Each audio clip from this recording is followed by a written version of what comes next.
Hey guys, my name is Oshun the Great, and welcome to my beautiful channel. Today I kind of wanted to touch on the effect of incest and rape on a victim. So it's been a while since I made this kind of video, so I kind of wanted to touch up with you guys. I kind of came to terms that a lot of victims or survivors may be depending on me to comfort them in a way. So I thought I'd just update them with this video. So for me, being a rape and incest survivor, it has made me feel unworthy in a lot of ways.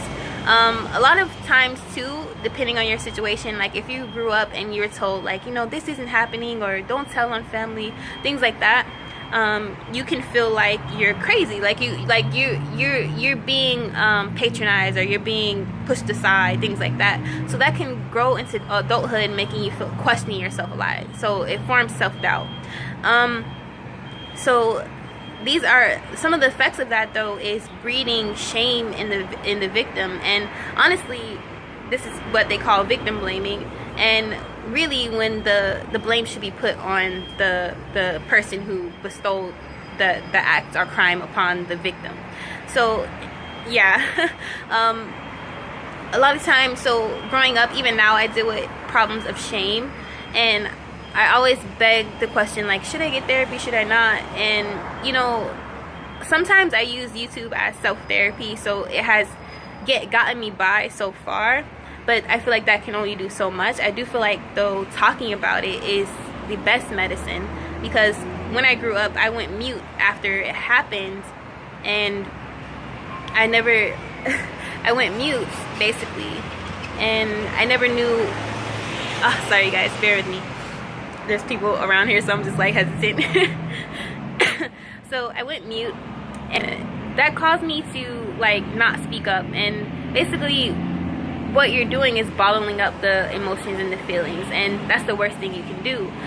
When the more I felt myself speaking up about it, the better I felt, because it took some of the pressure off of the shame, the guilt.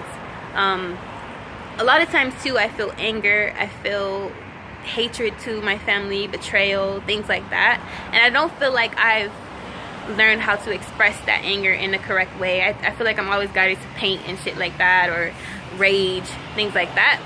But so that's probably something that I can look into, something therapeutic to do.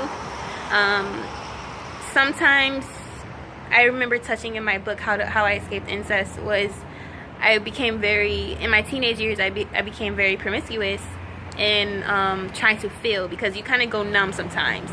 And sometimes that it won't help, though, if you're doing it for the wrong reasons. If you enjoy sex, that's different. But if you're doing it because you've been in that kind of abuse, then it's like it can only pacify you or help you so much in a way. And it'll be like a drug or addiction. So sex addiction can happen out of this. What else?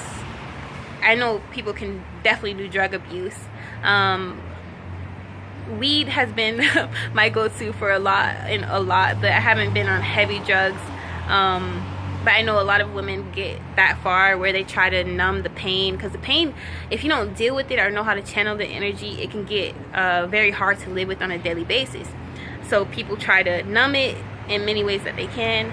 Drugs are like a go-to, sex go-to, even like, I don't know, just any outlet that people think that will work, they do. And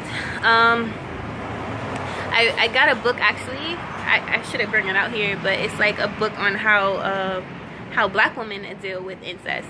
And basically it was saying, what was it saying?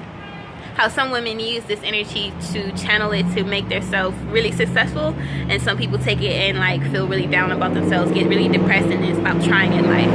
Now, honestly, I think therapy may be a good route, only because professionals have the tools to help you with aspects of yourself that you don't understand how to heal. Meaning, like, even light workers and, you know, empaths and psychic mediums and shit, like, we have knowledge to a certain extent, but maybe not on like the human brain, or like traumas, how they're held in our body, things like that. So it probably is really important to consult in professionals in that sense. But never let anyone tell you that something didn't happen to you when you know yourself.